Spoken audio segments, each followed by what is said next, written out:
Every sport has that guy. In rugby, he reads the defence perfectly, but never hits the gap. In cricket, he sees every fielding trap and keeps blocking. In life, he understands the game so well, he never plays it. Smart men don't lack insight, they drown in it. When you can see 10 ways something could fail, standing still starts to feel intelligent. It isn't. It's just fear with better vocabulary. Andrew, it comes down to risk and safe risk at the end of the day. Well, if you want to achieve big things, you want to get rewards, you have to take some risk. You know, there's very few riskless rewards out there for us in life.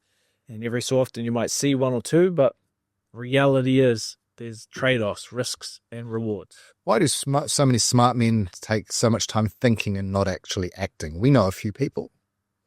Thinking is a valuable tool before you take big investment decisions on. You know, before you buy a business, you do due diligence. Before you buy a property, do due diligence. But even looking at individual investment options, there's that research phase. So if you count research as thinking instead of doing, then I can understand that. Sometimes when you're trying to do big things, the 100th thing on the list is the thing.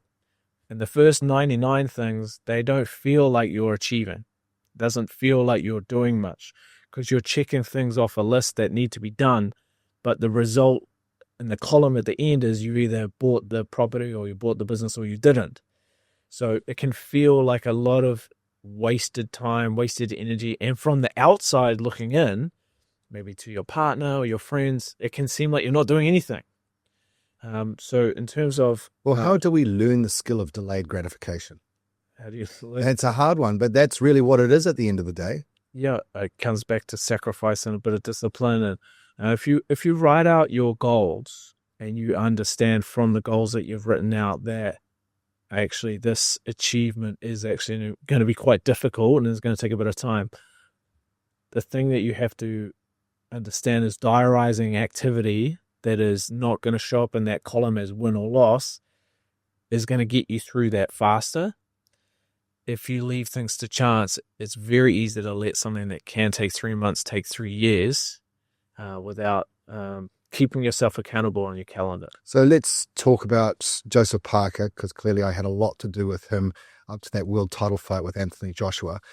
Why smart men get stuck. Joseph's first 16 fights, he was up against tomato cans, and it was very frustrating for us to be part of that process when we felt that Joseph could do much better. And Kevin Barry was like, we just got to go through the process, trust the process, trust the process, trust the process.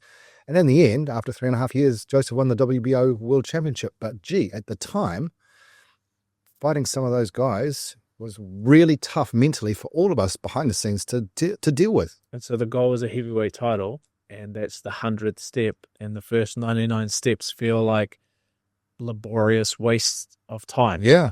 And then it's an unknown. Is it a 1-year thing? Is it a 10-year thing or something in between? And getting to that 100th step of winning the title is because you got through those 99 steps fast and efficient. And if you had one fight a year instead of 3 or 4 fights a year, then it would have taken 10 years. Yeah. And it's also, I really do believe in that Gary Player strategy. You make your own luck. The harder you work, the luckier you become.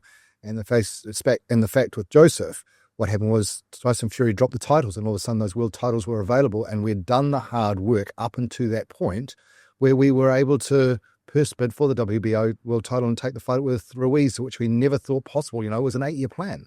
Yeah. So you make your own luck if you're actually done the right steps and got yourself into the position in the first step place. If you think about chess as a game, let's say a game takes 3 hours between two competent, good players, the amount of time that they're actually moving pieces is an extremely small part of that 3 hours. There's a lot of time in between moves thinking about strategy. They both have the same strategy, that they want to win the game. Both are very good players, and strategically they might make all the right moves for the first 80% of it. It's that last couple of moves that decides who wins and who loses. And you have to understand you don't know who the winner is until the end, right?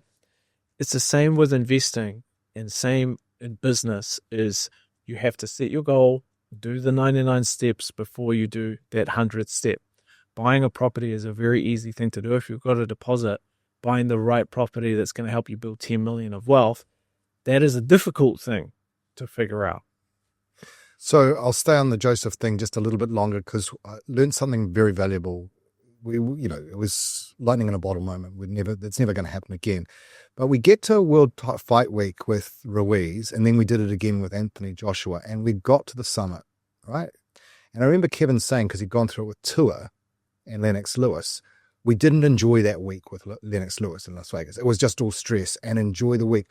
When you get to the summit and you buy the property, you do have to get yourself in a situation where you take time out and enjoy it, because you have been, remind yourself how stuck you did get and you follow the process. Yeah, if you condition yourself to enjoy the process and the moment, then you're going to want to keep doing it. If you condition yourself to say, oh, this is stressful and I don't want to do this too many more times in my life, then you're not going to keep investing. And it is a frame of mind. If you think buying a house or buying a business is going to be easy and stress-free, then I'm sorry, it's not going to be the case. The work actually starts properly once you own it. But, as an investor, you have to say, okay, I invite challenges. I understand that there are going to be some, and that analysis paralysis does fuck up deals. There's always going to be something wrong with properties, even brand new properties. There's always going to be something wrong with businesses. There's always going to be trade-off if you're investing in things, because there's no perfect investment. And so if you get stuck in your own head trying to find the perfect investment, this is not going to happen. You might find one investment that ticks 99 boxes out of 100, but it's not going to last as an opportunity for long. It'll get priced out. And Dave Whitburn, who's a great friend of ours, great friend of the show, he's made a fortune in property. He says to our face, I believe him, he's never lost money on a property.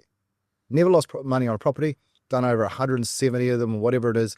But he's also said of all of them, every single one has had problems. Yeah. And he's been blessed to buy properties through good property booms with interest rates falling. So everything has worked in his favor. Having said that, he does a lot of due diligence. He does the work. And also, he's an incredibly good problem solver. And he doesn't run away from problems. Yeah, and you're right. He has a checklist to make sure that, and if a property falls short of his strict checklist, he won't buy it. Yeah. If this made you slightly uncomfortable, good. That usually means it's useful. There are more conversations like this across the channel about money, discipline, identity, and why most people overcomplicate simple things. Have a look around. Subscribe if you want thinking that actually holds up under pressure.